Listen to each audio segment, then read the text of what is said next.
Paul's Prison Epistles, so make sure that you have the notes downloaded. And as we begin to look, there are 4 books that are considered to be Paul's prison epistles. Those are Ephesians, Colossians, Philemon, and Philippians. Now, here on this chart that I put up here on the screen is really kind of a relationship between the 4 prison epistles. And so, one, they're all connected because Paul writes them from being in prison. But there's really a strong connection more between Ephesians, Colossians, and Philemon than there is with Philippians. And so Ephesians and Colossians are connected. Both Paul talks about a gentleman named Tychicus in both Ephesians and Colossians. There's a lot of verbal parallels between Ephesians and Colossians. Colossians and Philemon are connected through Onesimus, and we'll talk about who he is, and Epaphras. But really, these 3 books are connected together, have a stronger connection than with Philippians. And so what we're going to do in this video session is to look at Ephesians, Colossians, and Philemon. And then another video will deal separately with the book of Philippians. Now, both Ephesians and Colossians and Philemon deal with Tychicus and a guy named Onesimus. Now, Philemon, who the book of Philemon is written to, is a Colossian owner of a runaway slave named Onesimus. Now, Onesimus is converted to Christianity by Paul while Paul is in prison. It's one of the people that he meets. Now, at this point, under Roman law, Paul has 2 options. He can actually sell the slave. He could sell Onesimus and then send the money to Philemon and tell him what he did. Or he can send the slave back. And so Paul tells Onesimus, listen, you have to go back. Now, we'll deal with a little bit about the issue of slavery when we talk about the book of Philemon. But this idea runs through Ephesians, Colossians, and Philemon. So we're going to deal with Ephesians first, and then Colossians, and then Philemon in this section. So we look at Ephesus, Ephesians. Paul is the author. He is listed obviously in the opening verse, which is very common for all of Paul's letters, and then also at the beginning of chapter 3. And the idea of the authorship of Paul is that it exalts Christ and brings about unity in the church. And so the style is very much Paul's style, who he is and what he does. And then we see the idea is also very similar to Colossians. Now, there are some people who doubt the authorship of Ephesians as being from Paul. You may read that in textbooks and places, but I have no doubt that Paul is the author.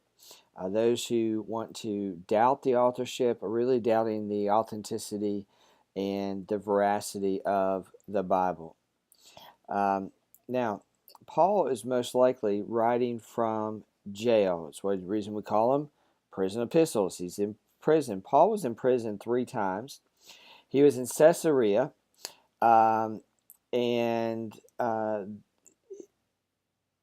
he was also in Ephesus, and he was also in Rome. Now, Caesarea and Ephesus, Caesarea Onesimus would not have had access to Paul.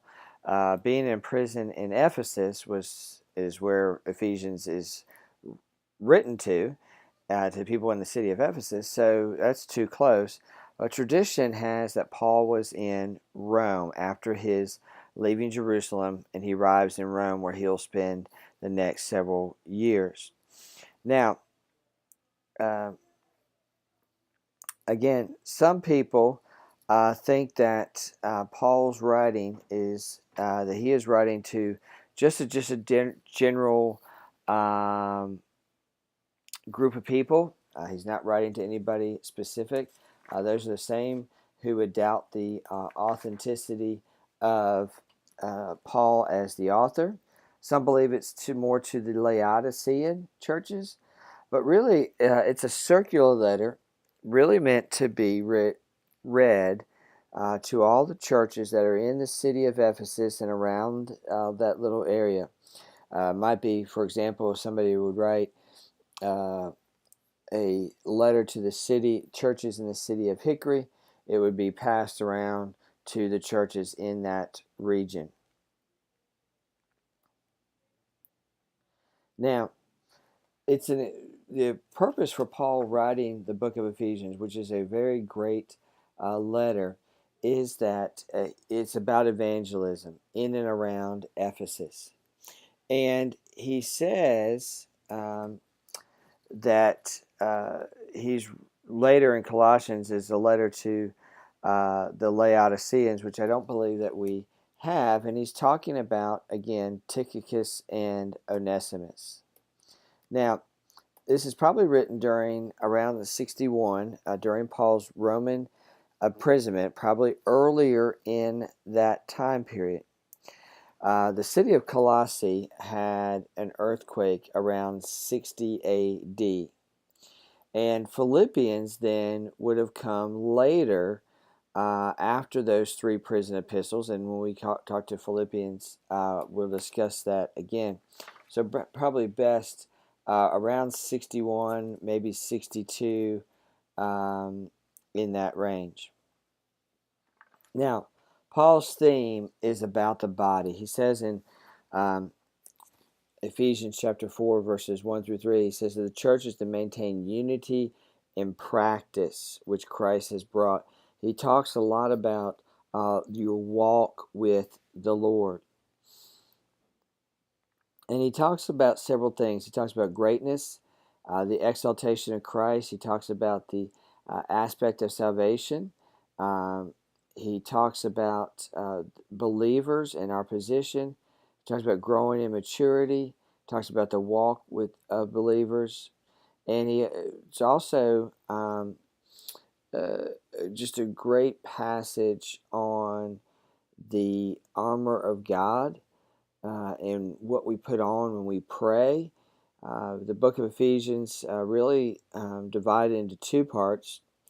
Chapters 1 through 3 talk more about the believers. 4 through 6 talking about the church and our unity and forgiveness, and a great section. So let me put up the key facts on the book of Ephesians. Do want to note here where it says relationship to the book of Acts.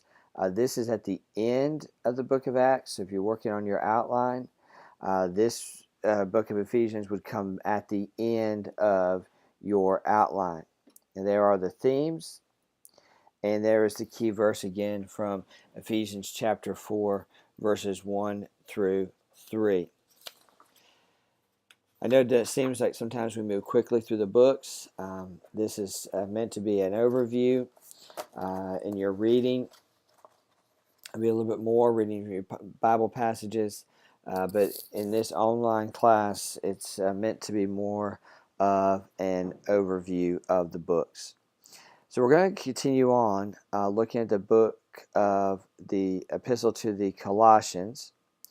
And again, here in Colossians, Paul is mentioned 3 times as the author. He also mentions Onesimus, traveling with Mark, with Luke, and with others. Now, Colossians is another book that is disputed by some as being authentic to Paul. And so I want us to make sure that you are aware of that. You may read that in a book, but for this class, in a study in Christianity, know that Paul is the author. He's also writing from Rome. Again, same as the book of Ephesians. These are just some general pictures of a prison. Remember that though Paul is more likely in a house arrest than in a jail, prison, or in a dungeon that we might think. Now, the city of Colossae here, please excuse me, let me go back. The city of Colossae here, over here is the city of Ephesus. All of this is in Asia Minor, modern day Turkey, Ephesus being a ship seaport. Colossae being in just a little bit from the coast, kind of in southwest region of modern day Turkey. Most likely, the deliverer of the letter would have come in through Ephesus and then come across to the city of Colossae, which is also where Philemon is. So they delivered the letter to the church of Colossae and also delivered the letter to Philemon. Also, probably written around 61, written before the earthquake and before that happened, because Paul does not mention anything about that. He wants news about Epaphras. He also provides information about Tychicus, and for them to not get involved in the Colossian heresy. Now, what is the Colossian heresy? Well, in this time, as a lot of churches, there was a lot of false teachers. And so Paul addresses in this discussion here about some elements that are going on. He talks about some philosophical issues. He speaks about what it means to have the fullness of Christ, the invasion of Jewish elements that have come into the church. He talks about being connected to tradition instead of learning and growing. He talks about those who try to impart their own knowledge instead of the true knowledge of Jesus Christ, that we ought to be separate. He talks about, down here, he talks about the idea of what's called asceticism. Asceticism is a discipline where you avoid all forms of indulgence, really for particular reasons. This might be that I don't enjoy caffeine, or for whatever reason, or trying to develop yourself the absence of worldly pleasures to gain a spiritual goal. And that all this is connected to elemental spirits of the world. He says that there's a lot of Gnosticism that is developing within the church. Gnosticism is just the idea that we learn through knowledge, and I know God because of my knowledge about God, not because I have a relationship with Him. He tries to deter the church away from these areas. The Greek culture, the Hellenistic culture, the Greek culture, Greek philosophies that have infiltrated the church. And so Paul was trying to get the Colossians to move away from that aspect, away from that area, as to learn and grow from only from God's Word. One of the major themes of the book of Colossians is about the supremacy of Christ, that Christ is supreme over all things. And he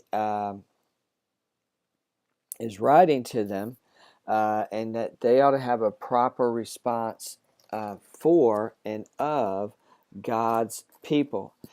Now, one thing that we understand about the book of Colossians, there are some repeated themes from the book of Ephesians, but Paul does address some new areas, and he addresses them to get to people specifically. in Colossians to understand. Paul is writing around 61 AD. There is a mistake there. Cross that out. He is writing to the city of Colossae. Again, our relationship to Acts, same as Ephesians, so that comes at the very end of the book of Acts. He's writing from Rome. He's writing to warn about the heresy, also to the return of Onesimus, that Christ is supreme over all creations. And in Colossians chapter 2, verses 9 through 10, for in him dwelleth all the fullness of the Godhead bodily, and ye are complete in him, which is the head of all principality and power. That Christ dwells in us and that he is over all of us. Lastly, in this section, we're going to move on to the book of Philemon. There's a great picture of 3 people standing out with their books and their robes. And so Philemon is virtually uncontested, much unlike the last two, Ephesians and Colossians. Philemon is, we know that Paul is the letter. External evidence about Paul being the author is somewhat rare because this is a personal letter. Paul writes 4 personal letters: Philemon, 1 Timothy, 2 Timothy, and Titus.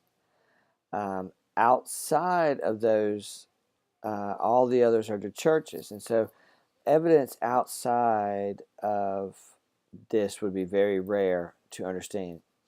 And there's very much, since again, a lot of connections to Colossians and to Ephesians, that we understand that Paul is the author.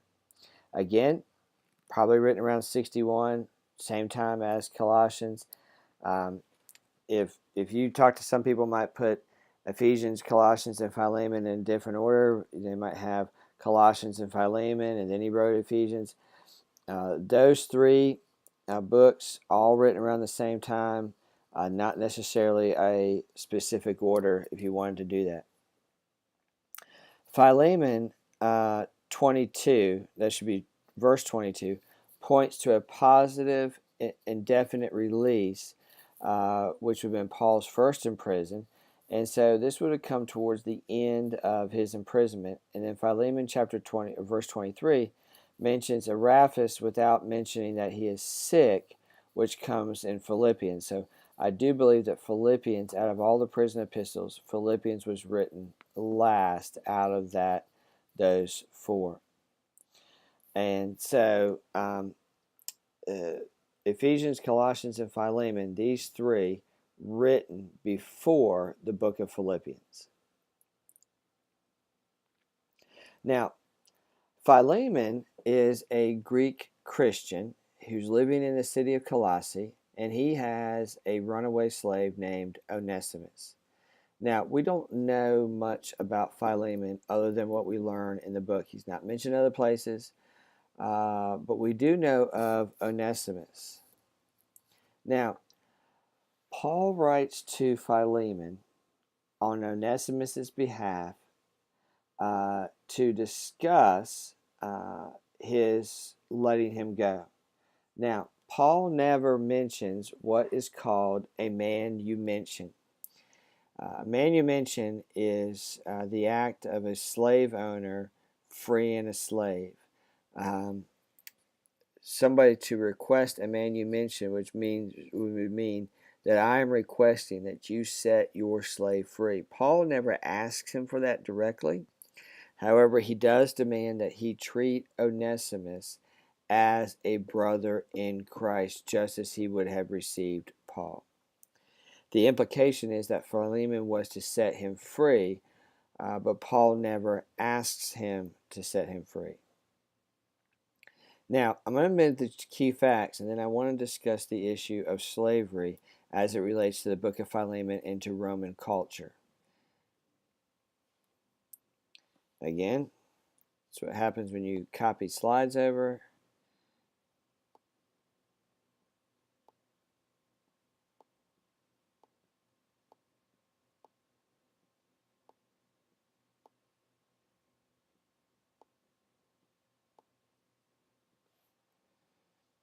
Again, coming at the end of the book of Acts, he's writing from Rome. And the key verse is verse 17. If then you count me as a partner, receive him as you would receive me. Now, what I'd like to do, after you finish filling this in, or you pause the video to fill it in and start the video again, is I would like to discuss the issue of slavery as it relates to the book of Philemon and really to Roman culture. The first picture we have here is actually a slave tag that would a slave would have worn to identify them as a slave and basically their owner. You can think of it, and I don't mean to be derogatory in that sense, but basically as much as you would almost like a dog tag. This is actually a skeleton of a slave found in the ashes in the region around the Pompeii area, in which they found a slave tag on them, and this is some plaster cast of a slave. And then basically that's what a slave tag would be. I had the privilege a few years ago in some travels that I do on the continent of Africa to be in the country of Ghana. And while we were there, we were in a city called Elmina, and there's a castle in there called Elmina Castle. And the castle was actually built by the Europeans during the height of the slave trade from the West African region to the New World. And it was a very humbling, chilling experience to see the area where they kept the slaves, to learn of not only the Europeans' involvement in the slave trade, but also the Africans' involvement in the slave trade, to see where they would be moved to and the backstories. And so to say that because sometimes we just take the surface of what we learn, but we really need to learn how it all began in those areas. And so we want to understand the issue of slavery. Here's another slave tag. Some artwork depicting slaves and how they were treated. Now, we think of slavery, I know we tend to think of slavery as the issue of how we see it. That they were captured, they were brought over to the New World and used. But there's really several causes of why somebody would be a slave. One could be an economic hardship. That could be a couple things.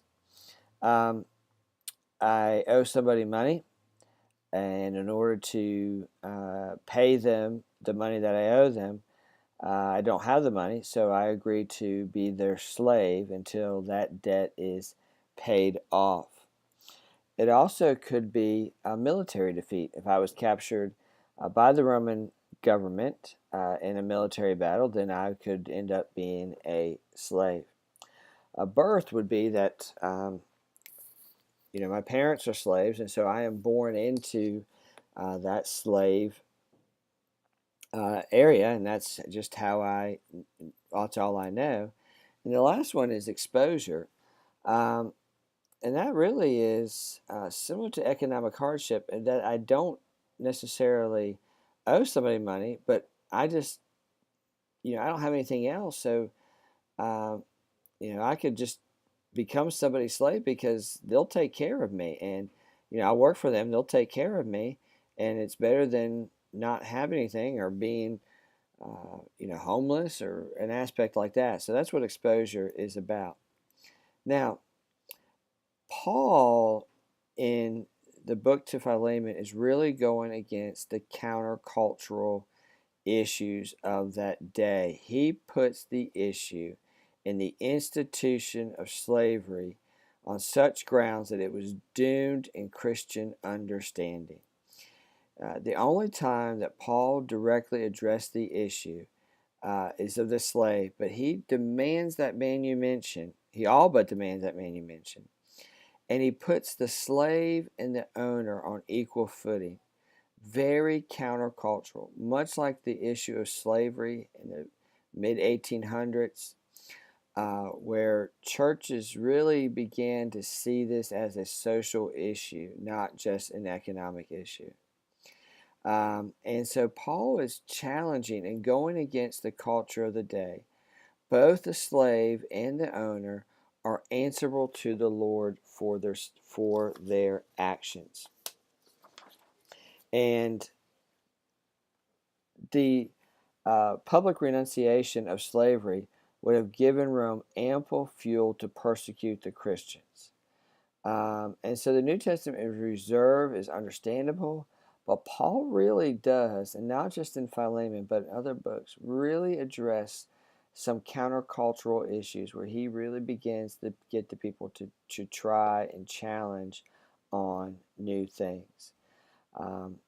I really would encourage you to read the short book of Philemon as we would understand it better and come to see it as what God, how God really does try to challenge and open up to the issues of the day.